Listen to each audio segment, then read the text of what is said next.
जय हिंद मेरे प्यारे साथियों, स्वागत है आप सभी का Shashank defence academy YouTube channel पर।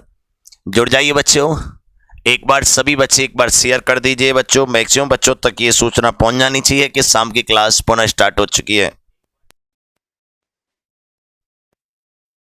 शेयर कर देना बेटा ग्रुपों में सभी में। चलो क्लास को स्टार्ट कर देते हैं बच्चा। आज का जो मॉक टेस्ट होने वाला है बच्चों, चैप्टर वाइज में वो 16वां मॉक टेस्ट होने वाला है। इंडियन नेवी की वैकेंसी आ चुकी है, इंडियन कोस्ट गार्ड की बच्चों, इंडियन नेवी एसएसआर की भी आ चुकी है। नेक्स्ट एग्जाम की तैयारी में हम लग चुके हैं, क्योंकि वह सफल ही व्यक्ति क्या जिसके पास 3 से 4 ज्वाइनिंग लेटर नहीं हो। ठीक है, चलो बच्चा स्टार्ट करते हैं। क्वेश्चन नंबर 376 बहुत ही बढ़िया क्वेश्चन है। टाइम नहीं है बिल्कुल भी बच्चों, इसीलिए सीधे क्वेश्चन स्टार्ट करो। बच्चों को शेयर कर दो, मैक्सिमम से मैक्सिमम बच्चे जोड़ दीजिए। किसी सेल के डिस्चार्ज की पोजीशन में, क्या कहा है इसने? डिस्चार्ज की पोजीशन में ईएमएफ व पोटेंशियल वी के बीच संबंध है। देखो बच्चा, डिस्चार्ज की कंडीशन में ई बड़ा होता है वी से, याद रखिएगा। और जो ई की वैल्यू होती है वो होती है वी प्लस आई आर। और अगर चार्ज की बात करते हैं ना बच्चा, तो V बराबर हो जाता है E प्लस आई आर। तो इसीलिए right option is A. Question number 377 according to diagram find the potential between A and B. देखो बच्चा, अगर क्वेश्चन को आप ध्यान से कवर करें तो डायग्राम में पोटेंशियल निकालना है। डायग्राम से ये 20 वोल्ट दे रखा है, तो ए और बी को घुमा दोगे तारों को तो भी कोई फर्क नहीं पड़ेगा, क्योंकि यहां पे ये जो 20 वोल्ट दिया है वह आपका ईएमएफ ही है, और वही ईएमएफ पूछा है आपसे, तो वही होगा 20 वोल्ट। करेक्ट, कोई अलग बात नहीं है। सर एनडीए का बैच कब से आएगा? गोपाल शर्मा जी, आप चिंता ना करो, एनडीए का बैच बहुत जल्द आएगा। अगर आरडब्ल्यूए पर नहीं लाए तो हम भी कोशिश करेंगे कि मैं आपकी हेल्प कर सकूं, चिंता ना करो। आरडब्ल्यूए पर ही आएगा वैसे तो, लेकिन ज़्यादा लेट हुआ तो मैं ही क्लास स्टार्ट कर दूंगा, फिर आरडब्ल्यू पे स्टार्ट हो जाएंगी, तो यहां से फिर मैं क्लोज कर दूंगा, आपकी हेल्प करवा देंगे। क्वेश्चन नंबर 378 6 वोल्ट और 0.5 ओम रेजिस्टेंस वाले सेल को संपर्कित किया गया तो सेल में धारा होगी। बहुत अच्छा क्वेश्चन है। देखो बच्चा, 6 वोल्ट इतने रेजिस्टेंस के सेल को संपर्कित कर दिया गया। करंट जो होता है आई बराबर होता है वी अपॉन आर। पोटेंशियल दे रखा है 6 वोल्ट, आर दिया है 0.5 ओम, तो यह आ जाएगा आपके पास 12 एम्पियर। बहुत सिंपल क्वेश्चन था, आप कर सकते हैं, कोई बड़ी बात नहीं है। ठीक है बच्चों, क्या आ जाएगा? 12 एम्पियर आ जाएगा। क्वेश्चन नंबर 379 ईएमएफ वह बल है जो परपथ में नियत बनाए रखता है। याद रखो यार इसे कि ईएमएफ जो होता है ना, वो सेल के पोटेंशियल को बनाए रखता है, सेल के पोटेंशियल को कांस्टेंट रखता है, कांस्टेंट रखता है। ऑलवेज लर्न करके रखिए, सेल के पोटेंशियल को कांस्टेंट रखता है। ठीक है बच्चों, याद कर लीजिए। 380 एक सेल जिसका ईएमएफ 2 वोल्ट है, इंटरनल रेजिस्टेंस एक्सटर्नल जुड़ा हुआ है, तो सेल के बीच में पोटेंशियल होगा वी पूछा है। तो बच्चों ई जो होता है वो होता है वी प्लस आई आर। हम यहां से वी को लिख सकते हैं I into capital R plus I into small R. यहां से हमारे पास आई आ जाएगा, तो capital R plus small R. तो ये आई निकाल लो पहले। कैपिटल आर 3.9, स्मॉल आर 0.1, तो हो जाएगा बच्चों 4i, और ई की वैल्यू दे रखी है 2 वोल्ट, तो यहां से करंट जो आ जाएगा बच्चा वो आ जाएगा 2/4, बोले तो 0.5 एम्पियर आ गया। ये करंट की वैल्यू आ गई बच्चों। उसके बाद आपको निकालना है वी, पोटेंशियल निकालना है, तो वी इक्वल टू होता है आई इंटू कैपिटल आर। आई दे रखा हमारे पास 0.5, कैपिटल आर दे रखा है 3.9, 9 पंजे 45, 5 15, 14, 15 19 हो जाएगा, ये 19, तो 1.95 वोल्ट। सी कलकत्ता। ठीक है भाई, ओके। नेक्स्ट क्वेश्चन 381 किरचॉफ का सेकंड लॉ किसके कंजर्वेशन पर बेस्ड होता है? आप जानते हो किरचॉफ के दो लॉ होते हैं। फर्स्ट लॉ होता है जंक्शन लॉ, वो होता है चार्ज कंजर्वेशन, और सेकंड लॉ होता है बच्चों आपका सर्किट लॉ, और इसमें कंजर्वेटिव रहती है बच्चों पोटेंशियल या फिर एनर्जी। आप इस चीज को देख सकते हो तो इसमें रहती है एनर्जी। ठीक है बच्चों, पोटेंशियल मतलब एनर्जी को फर्स्ट देना है प्रायोरिटी, एनर्जी को पोटेंशियल को बाद में। एक आइडियल वोल्टमीटर का रेजिस्टेंस होता है। देखो वोल्टमीटर जो होता है ना, इसका रेजिस्टेंस मैक्सिमम चाहिए, याद रखो। पोटेंशियल जो होना चाहिए मतलब रेजिस्टेंस जो होना चाहिए ना वोल्टमीटर का, मैक्सिमम होना चाहिए। अब आइडियल कर दोगे तो मैक्सिमम इनफाइनाइट कर देना, मैक्सिमम को इनफाइनाइट। आइडियल वोल्टमीटर एक ऐसा वोल्टमीटर होता है जिससे होकर करंट पास नहीं होना चाहिए, और करंट कब पास नहीं होगा, जब उसका रेजिस्टेंस इनफाइनाइट होगा। यदि किसी युक्ति रासायनिक ऊर्जा को विद्युत ऊर्जा में बदलती है उसे कहते हैं। केमिकल एनर्जी को इलेक्ट्रिक एनर्जी में बदलने वाली युक्ति विद्युत सेल कहलाती है। क्या कहलाती है बच्चों? सेल कहलाती है। जो सेल होते हैं, जैसे ये सेल है, इसके अंदर केमिकल है, हम इसको सर्किट में लगाते हैं तो ये केमिकल एनर्जी इलेक्ट्रिक एनर्जी में कन्वर्ट हो रही है, इलेक्ट्रॉन ट्रांसफर हो रहे हैं। ठीक है ना। क्वेश्चन नंबर 384, चित्र में दिखाए गए चारों सेल समान आंतरिक प्रतिरोध रखते हैं, समानुपाती जुड़े हैं, ए और बी के बीच में परिणामी विभव होगा। देखो ऐसा जो डायग्राम आपको दिया है, हो सकता है आपको साफ नहीं दिख रहा हो, मैं आपको दिखा देता हूं। This is 2 volt, this is 3 volt, this is again 3, this is 2, और सबके पॉजिटिव टर्मिनल एक साइड में जुड़े हुए हैं। इस कॉम्बिनेशन को बोलते हैं पैरेलल कॉम्बिनेशन। तो पैरेलल कॉम्बिनेशन में कभी भी ई नेट निकालना होता है ना बच्चा, ई नेट निकालना होता है, तो इसमें निकालते हैं average E1 plus E2 plus E3 plus E4 by 4। Average E1 बोले तो 2, 3, 3, 2 बटे 4, 10, 10 बटे 4, 2.5 वोल्ट। बच्चों याद रखना, बहुत कम बच्चों को याद होती है ये चीजें, कि अगर सेल हमारे पास सीरीज कॉम्बिनेशन में जुड़े हों तो डायरेक्ट जोड़ देते हैं, बट पैरेलल में जुड़े हों तो एवरेज से निकालते हैं। ठीक है ना, बरोबर है। 385, अमीटर से वोल्टमीटर बनाने के लिए क्या करना होगा? देखो बच्चा, अमीटर का रेजिस्टेंस मिनिमम होता है, वोल्टमीटर का रेजिस्टेंस मैक्सिमम होता है। तो मिनिमा से मैक्सिमा करने के लिए क्या करेंगे? सीरीज कॉम्बिनेशन में श्रेणी में हाई रेजिस्टेंस जोड़ देंगे।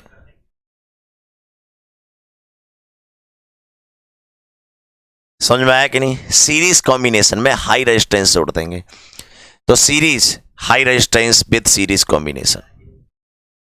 ठीक है।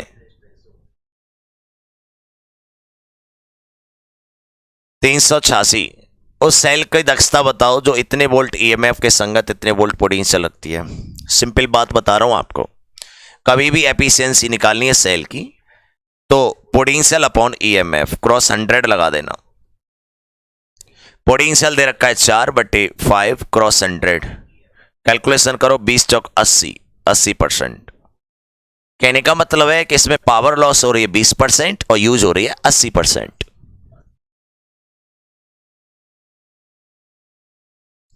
(387) लेक्लांसी सेल किस सेल का उदाहरण है? लेक्लांसी सेल, फटाफट जवाब दो बच्चा। लेक्लांसी सेल ये आपके लिए है।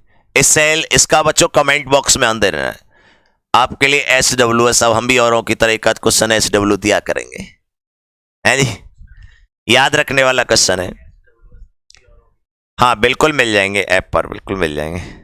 चलो जी, ये क्वेश्चन आप लर्न करिएगा और बताइएगा कमेंट में, मैं आपको कमेंट बॉक्स में यस या नो के आंसर दे दूंगा। देखते हैं कौन कौन देता है। ठीक है। 388, यदि किसी सेल को आइडियल सेल मान लें तो सेल के साथ होगा। वाह वाह, टॉप क्वेश्चन। देखो बच्चों क्या कह रहा है आइडियल सेल। आइडियल सेल के बारे में क्या रखा है? आइडियल सेल में जो पावर लॉस होती है वो 0 होती है, और इसमें क्या होती है? दक्षता होती है 100%। और 100% तभी हो सकती है बच्चा, नीटा होता है V/E क्रॉस 100, और ये 100% है तो ये V/E क्रॉस 100, तो यहां से ये कर जाएगा तो E बराबर B हो जाएगा। 1 2 3। अब अगर E बराबर B हो रहा है तो आप जानते हैं E बराबर होता है V प्लस IR। E बराबर B है तो आपको पता है, तो यहां से स्मॉल r को क्या होना पड़ेगा, 0, क्योंकि E बराबर B तभी हो सकता है जब ये 0 हो जाए। तो बच्चों R0 सही है, E बराबर 0 सही है, शक्ति लॉस 0, तो इसलिए Delhi answer is the correct answer. पिछली बार हमने मॉक टेस्ट में ये आंसर लगा दिया था, तो फिर हमने कमेंट बॉक्स में आंसर दिया था बच्चों कि इसमें ध्यान नहीं दिया था नीचे कि इसमें तीनों ही ऑप्शन सही है। 389, यदि किसी सेल का आंतरिक प्रतिरोध बाह्य प्रतिरोध के बराबर हो जाए तो सही कथन है। देखो बच्चों, आंतरिक प्रतिरोध क्या है, इंटरनल रेजिस्टेंस एक्सटर्नल रेजिस्टेंस के बराबर हो जाए, स्मॉल आर की वैल्यू कैपिटल आर हो जाए, तो होगा क्या जनाब, आप जानते हैं E बराबर होता है V plus I small R. अब ये V plus I small R की जगह कैपिटल आर लिख दो, तो ये V प्लस ये भी V हो जाएगा, तो ये 2V हो जाएगा, और क्या। कितना सिंपल क्वेश्चन है ना। कितने सिंपल क्वेश्चन होते हैं, करने वाला चाहिए। अगला बच्चा 390। 390 में बच्चों क्या दे रखा है, ए और बी के बीच में नेट रेजिस्टेंस निकालना है। ये भी स्टोन है जनाब, लेकिन ये बिछा हुआ है। देखो बच्चों यहां ध्यान देंगे, ये 2 ओम दे रखा है, ये 4 ओम दे रखा है, ये 3 ओम दे रखा है, ये 6 ओम दे रखा है। इन दोनों का रेशियो सेम आएगा, तो यहां से करंट ही नहीं जाएगा। तो जब यहां से करंट नहीं जाएगा तो ये दोनों भैया सीरीज में, ये दोनों भैया सीरीज में, 2 और 3 5, 4 और 6 10, 10 और 5 को पैरेलल में जोड़ना है। क्या करना है, 10 और 5 को पैरेलल में जोड़ना है। 10 और 5 एक दूसरे का डबल है, बड़े में 3 का भाग दे दो, answer 3.34 Om.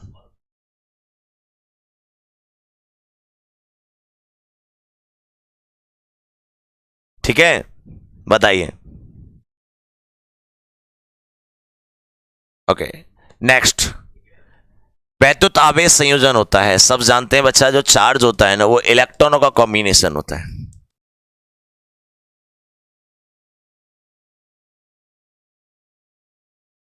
Electron, combination of electron is called charge. और ये बच्चा बोलता है यहाँ पे, सर धीरे धीरे कराया करो यार। इसमें मैं क्या धीरे कराऊं, समय फोड़ूं औरों की तरह क्या आपका समय खराब करूं, बताओ भाई। एग्जाम फाइट करना है कि मतलब व्यूअर या फिर यूट्यूब पे केवल और केवल हमें वॉच टाइम बढ़ाना है। हमें तो यार यूट्यूब पर पैसा कमाने के लिए थोड़े आए हैं, हम तो यूट्यूब पर ये चीज़ दिखाने के लिए आए हैं कि आप लोग समझें कि पढ़ाई क्या होती है, कैसे क्वेश्चन सॉल्व करना है आपको एग्जाम टाइम पे। यदि किसी सेल का क्षेत्रफल दोगुना कर दिया जाए तो उसका आंतरिक प्रतिरोध हो जाएगा। देखो बच्चा सिंपल है, ये सेल है और सेल का एरिया डबल करने से यहां पर ये वाला, ठीक है बच्चों। तो जो सेल का जो एरिया होता है, रेजिस्टेंस होता है, वो होता है रो एल अपॉन एरिया, ये होता है। और आप एरिया कर रहे हैं डबल, 2 गुना। क्या कर रहे हैं, 2 गुना। तो बच्चों नीचे अपॉन में 2 आ रहा है, तो रेजिस्टेंस क्या हो जाएगा, आधा हो जाएगा, हाफ हो जाएगा। तो इसीलिए आंसर आ जाएगा हाफ, सी कैलकटा। 393, चित्र में दिखाए अनुसार स्मॉल कैपिटल है, मास की लेंथ की लंबाई है और 30% भाग लटका हुआ, इसे ऊपर खींचने के लिए आवश्यक ऊर्जा है। बढ़िया क्वेश्चन है ये। देखो बच्चों क्या है कि एनडीए में एक बार आया था, तो इसीलिए तब से ये फेमस क्वेश्चन है। ठीक है, क्या करना है, इसका 30% भाग लटका हुआ है। प्लीज यहां ध्यान देना, 30% भाग का मतलब क्या होता है, मीनिंग क्या है। 30% भाग का मतलब है कि 330/100 m, कहने का मतलब है 3m/10। दिखाई दे रहा है ये कलर, 3m/10। लो साहब, 30% का मीनिंग ये है, बराबर है ना बच्चों।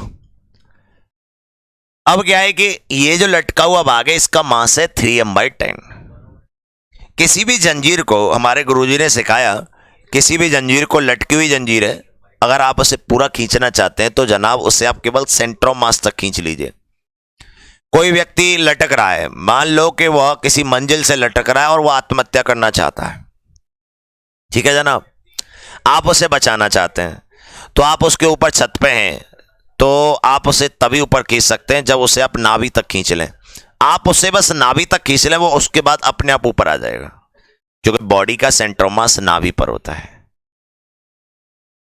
तो बच्चों इसको केवल सेंटर ऑफ मास तक खींचना है। अब ये जो लंबाई है वो टोटल कितनी है बच्चों, एल। अब ये जो लटका हुआ भाग है इसकी टोटल लंबाई हो जाएगी एल बाई थर्ड, ठीक है ना। इसने कहा है ना 30%, 30%, तो ये हो जाएगी 3L/10। लटका हुआ भाग कितना है, 3L/10। और इसका जो सेंटर ऑफ मास होता है ना, लटकी हुई वस्तु का सेंटर ऑफ मास होता है, बहुत प्यार से सुनना, वो नीचे से L/3 पर होता है। तो ऊपर से कितना हो जाएगा बच्चों, ऊपर से इसको मैं x लिख लेता हूं टोटल लंबाई को। तो ये जो सेंटर ऑफ मास होगा वो नीचे से होगा x/3 पे, तो ऊपर होगा बच्चों 2x/3 पे। तो डिस्प्लेसमेंट जो आपके लिए आएगा, किया गया, आपने पूछा है ना कि आवश्यक ऊर्जा होगी, एनर्जी होगी बच्चों वर्क डन के बराबर, या mg और h, या फोर्स इनटू डिस्प्लेसमेंट, तीनों में से कोई सा भी लगा दो। और फोर्स लगेगा मास के बराबर, तो 3m/10। ये डिस्प्लेसमेंट में बाई ले लेता हूं क्योंकि वहां मैंने x ले रखा है। तो डिस्प्लेसमेंट बाई की वैल्यू कितनी है, u है ये, तो मैंने बाई की वैल्यू आ जाएगी मेरे पास x, बाई की वैल्यू आ रही है 2x/3, x की वैल्यू यहां से लगा दो, तो यानी ये आ जाएगा 3m/10, 2/3, x की वैल्यू आ जाएगी 3L/10। देखो बच्चों 3 से तो 3 कट गया, ठीक है ना, और 2 से कट जाएगा ये 5 टाइम्स, और बच्चों ये आ जाएगी आपके पास 3mg, कहां भैया, फोर्स में mg तो आएगा, 3mgl/50, 3mgl/50। कैलकुलेशन देख लेना, 50 आ रहा है, 50, 5 सही है, तो 3mgl/50, ये 50 होगा, सी कर देना बच्चा टाइपिंग में, सी ऑप्शन में 50 कर दो नीचे, अन्यथा नॉन ऑफ दीजिए लगाना पड़ेगा।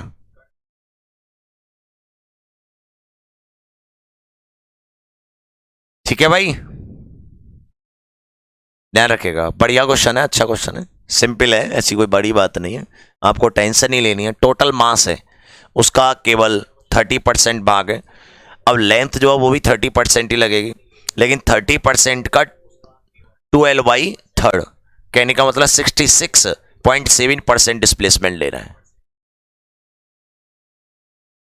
50 कर दिया बच्चों, 50 है ना, ये 10 भी तो आ रहा है ना, 10, और ये ठीक है mg। क्वेश्चन नंबर 394, ई विद्युत वाहक के एन सेल को सीरीज में जोड़ दिया गया, परिणामी विद्युत बल। देखो बच्चों क्या करना है, सीरीज में जोड़ दिया ऐसे, अगर आप सीरीज में जोड़ते हैं ना तो ई नेट जो होता है ना बच्चों वो आ जाता है E1 + E2 + dot dot dot EN, और सभी एक जैसे हैं तो एन ही आ जाएगा। 2 होते तो 2E, 3 होते तो 3E, 10 होते तो 10E, 100 होते तो 100E, एन है तो एन ही आ जाएगा। तो right answer Bombay.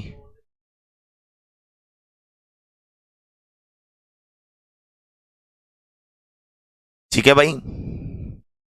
Question number 395, पृथ्वी अपनी अक्ष पर घूमना बंद कर दे तो पृथ्वी के ध्रुवों पर जी का मान हो जाएगा। बहुत बढ़िया। पहले एक बात तो, पृथ्वी के घूमने के कारण ध्रुवों पर जी के मान पर कोई प्रभाव नहीं पड़ता, जी रहेगा। पृथ्वी की रोटेशनल वेलोसिटी के कारण पोल पर जी के मान पर कोई प्रभाव नहीं पड़ता, समान रहेगा। प्राथमिक व द्वितीयक सेल में किस सेल का प्रतिरोध अधिक होता है? देखो बच्चों द्वितीयक सेल जो होते हैं अच्छे होते हैं, अच्छे होते हैं, इनका जो आर है वो कम होता है, और इनका जो आर होता है ना बच्चों ये अधिक होता है। तो किस सेल का मैक्सिमम होता है? प्राथमिक सेल का रेजिस्टेंस अधिक पाया जाता है। याद कर लेना ध्यान से। परावैद्युतांक के की डायमेंशन बताओ।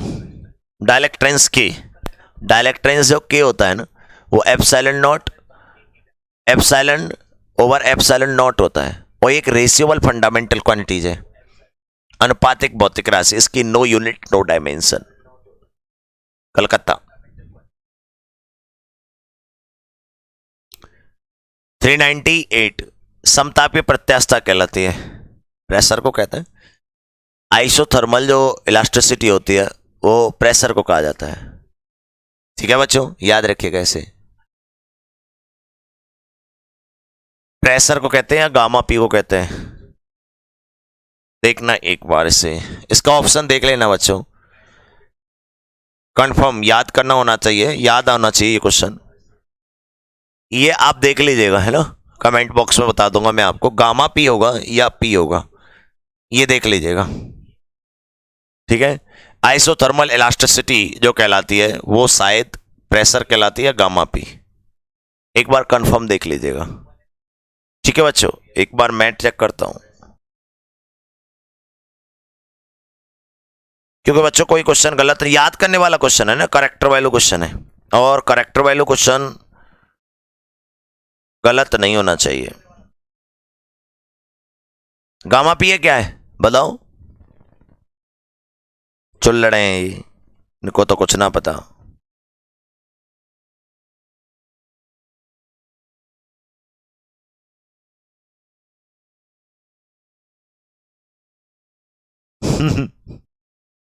क्यों भाई, अब आए हो? कोई भी बोल रहा है कि सर अब आ रहे हैं उल्लू। 398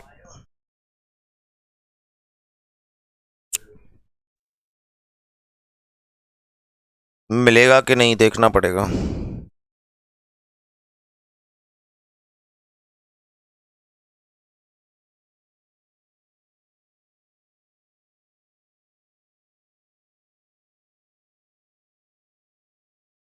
गोपाल शर्मा क्या कह रहा है? न्यू मॉक टेस्ट नहीं मिल रहा, बोल दो प्लेलिस्ट में मिल जाएगा, प्लेलिस्ट में मिल जाएगा भाई यार। चोइया बाबा का में इतना चोइया कमेंट मार रहे हैं।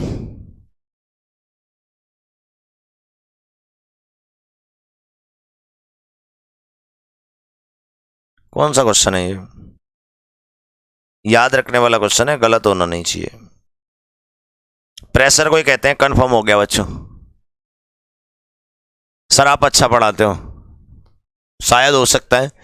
ये मैंने देख लिया, नेट पे सर्च मार लिया बच्चों, तो ये प्रेशर को ही कहते हैं। मुझे थोड़ा सा डाउट था, गामा पी तो नहीं है ना, तो इसलिए मैंने चलो याद करा देते हैं बच्चों को, याद कर लो। आइसोथर्मल इलास्टिसिटी प्रेशर को कहलाती है ना, गलत नहीं पढ़ सकते ना